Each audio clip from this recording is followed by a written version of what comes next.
అగ్నిసాక్షిగా 3 ముళ్ళు వేయించుకున్న 3 నెలలకే నూరేళ్లు నిండాయి. కట్న కానుకలు ఇచ్చి ఘనంగా పెళ్లి జరిపించారు. భర్త పరాయి స్త్రీ మోజులో పడి వేధింపులకు గురి చేయడంతో కాళ్ల పారాని ఆరకముందే కాటికి ప్రయాణమైన ఘటన వరంగల్ జిల్లాలో చోటు చేసుకుంది. వరంగల్ జిల్లా నల్లబెల్లి మండల కేంద్రానికి చెందిన ఈర్ల రమేష్ రమా దంపతుల ఒక్కగానొక్క కూతురు వైష్ణవిని ములుగు జిల్లా వెంకటాపురం మండల కేంద్రానికి చెందిన రెడ్డి ప్రశాంత్తో 3 నెలల క్రితం కట్న కానుకలిచ్చి ఘనంగా వివాహం జరిపించారు.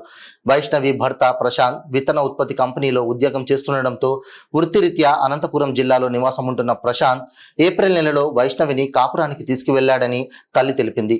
తీసుకువెళ్లిన వారం రోజులకే భర్తకు పరాయి స్త్రీతో సంబంధం ఉందన్న విషయం నా కూతురు వైష్ణవికి తెలియడంతో భర్తను నిలదీసిందని, అవును మనం పెళ్లి కాకముందే 6 సంవత్సరాలుగా నాకు వేరే అమ్మాయితో సంబంధం ఉందని చెప్పాడని, ఈ విషయం ఎవరికి చెప్పొద్దని ప్రాధేయపడి ఇక నుండి ఆ అమ్మాయి జోలికి వెళ్ళనని నా కూతురిని మభ్య పెట్టాడని తల్లు రోధిస్తూ తెలిపింది.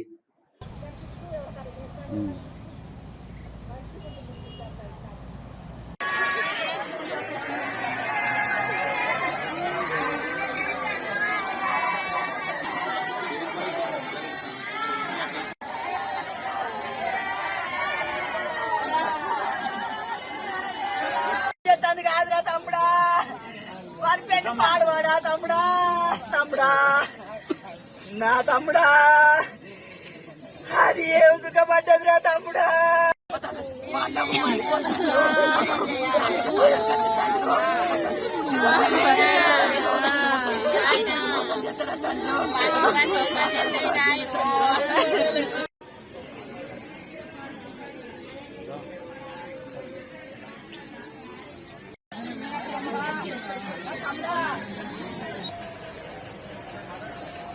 పోయి చిత్తూరు వెళ్ళిపోయి లాడ్జింగ్ బెంగళూరు వెళ్ళిపోయి అక్కడ అమ్మాయితోటి నేను పండుకొని వచ్చినా అని చెప్పింది. రహీష్ అమ్మాయి ఎవరని అంటే ఆమె నన్ను లవ్ చేసిన అమ్మాయి, నేను అది నన్ను రాకుంటే కోసుకొని సత్తా అంటే పోయినా ఈ ఒక్కసారి నేను పోనాను అన్నారు. అంటే సరే కాలు మొక్కుతే సరే మా ఆయన కదా క్షమిస్తాను క్షమించి నెల రోజులలో మారుతాబ్బా నువ్వు ఒక్క ఉండబ్బా అని కాలు మొక్కినట్టు మొక్కితే నెల రోజులకు నువ్వు ఎవరో చెప్పకానంటే నా బిడ్డ చెప్పకుంటున్నాక మళ్ళీ ఏం చేసిందండి ఎప్పుడు గట్ట టార్చర్ పెడుతూనే ఉన్నాడు. గేమ్లు ఆడుకున్నాడు, తాగుడు, సిగరెట్ తాగుడు. అమ్మాయి పక్కనున్నా కాపురం చేయట్లేదు, కాపురం చేయకుండా చూస్తా అమ్మ కాపురం చేస్తూనే ఉంటుంది. అమ్మ నేను పక్కనున్నా ఆయన ఇది 2వ సంబంధం అయిపోయింది నాకు, నన్ను ఎవరు చేసుకోడు, నేను ఎట్లున్నా పక్కనున్నా చాలమ్మ, నాకు కాపురం చేయకుండా మంచిదే. నేనేమనుకున్నామ్మా 20 నెల రోజులు ఉంటే కాపురం చూద్దా చెయ్యకుండా మంచిదే అనుకున్నాక ఇప్పుడు 4 రోజులు ఉండట ఆ అమ్మాయి కావాలని అంటాడు. ఆ అమ్మాయి నాకు కావాలని ఏడుతాడట, నాకు ఆ అమ్మాయి గుర్తొస్తాను అంటాడట. ఇక నా బిడ్డ వీళ్ళ మధ్యలో ఎందుకు ఉండాలి నేనని వచ్చినాక ఆయన వేరే వెళ్తాడని ఇక్కడికి వచ్చింది.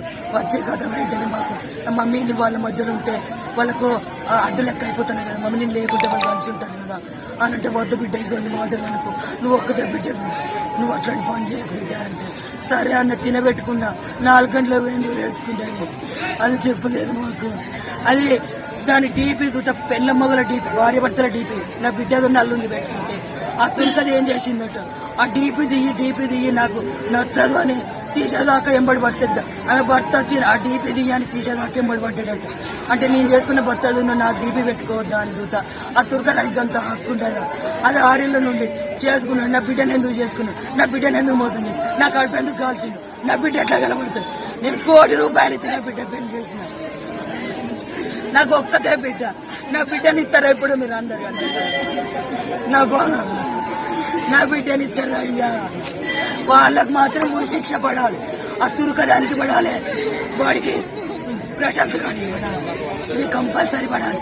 అది మాకు కావాల్సింది. మాకు న్యాయం చేస్తే మాత్రం వీళ్ళకు శిక్ష వేయాలి.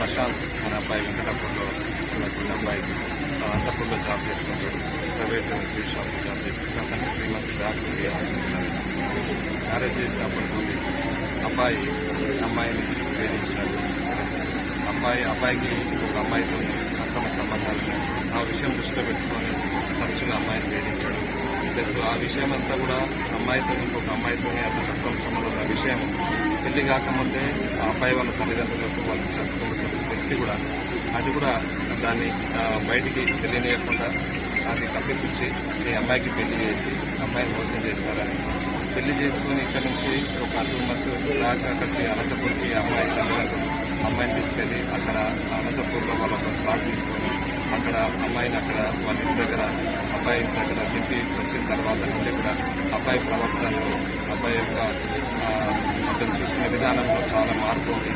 అతనికి వేరే అమ్మాయితో సంబంధం అమ్మాయి కనుక్కోవడం.